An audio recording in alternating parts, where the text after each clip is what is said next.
Tathmini ya mamlaka ya hali ya hewa inaonyesha hali ya kuchelewa kwa mvua inatarajiwa katika maeneo ya mkoa wako wa Dodoma, Mheshimiwa Mkuu wa Mkoa, mkoa wa Katavi, mkoa wa Kigoma, mkoa wako wa Singida, Mheshimiwa Mkuu wa Mkoa, Tabora, pamoja na mikoa ya Iringa, Mbeya, Mtwara, Njombe, Songwe, Rukwa, Ruvuma, pamoja na kusini mwa mkoa wa Morogoro.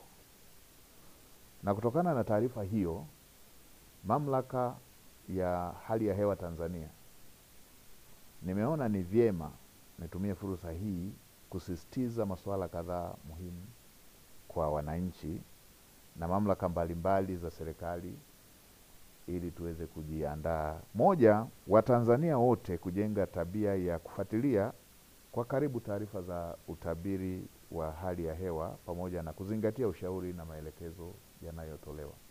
Mheshimiwa wakuu wa mikoa, mnakumbuka huwa inatokea tahadhari hizi zinatolewa, tunachelewa kuchukua hatua sote kama Watanzania, serikali, taasisi za serikali na wananchi wote kwa ujumla, na inakuja kutokea madhara kama ambavyo tumewahi kushuhudia, mafuriko ya udongo kule Manyara, ama mafuriko katika baadhi ya maeneo ya wananchi waliojenga kwenye mabonde.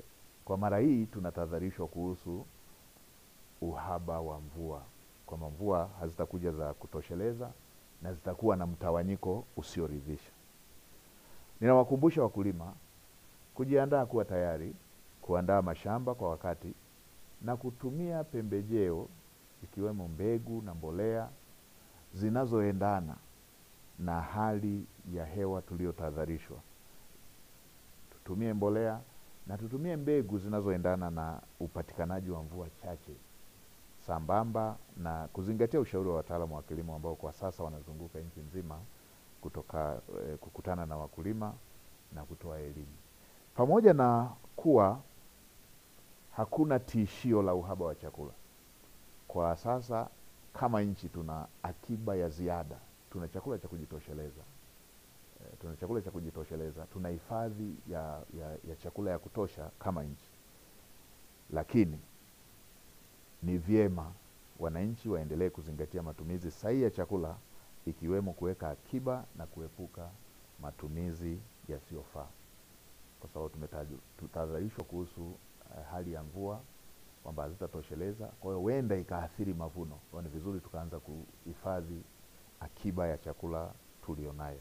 Na kwa upande wa wafugaji, wanashauriwa kuweka mipango mizuri ya matumizi na uhifadhi wa maji na chakula cha mifugo.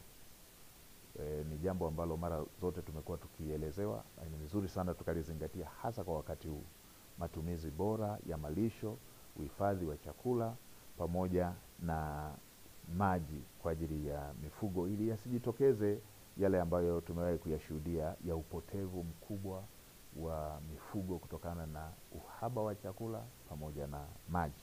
Wakuu wa mikoa pamoja na wakuu wa wilaya, wasimamieni maafisa ugani ili muhakikishe wanawatembelea wakulima na kutoa ushauri, ikiwemo matumizi sahihi ya mbegu kulingana na hali ya hewa badala ya kukaa maofisini. Tumekuwa na shida hii ya kila mtu kuwa anakaa ofisini. Sasa ofisi za baadhi yetu inatakiwa iwe kule kazi yao majukumu yao yanakotaka wawe, wawasimamie, wawaelekeze, wawaelimishe wakulima, wawaelimishe wafugaji, ili madhara ya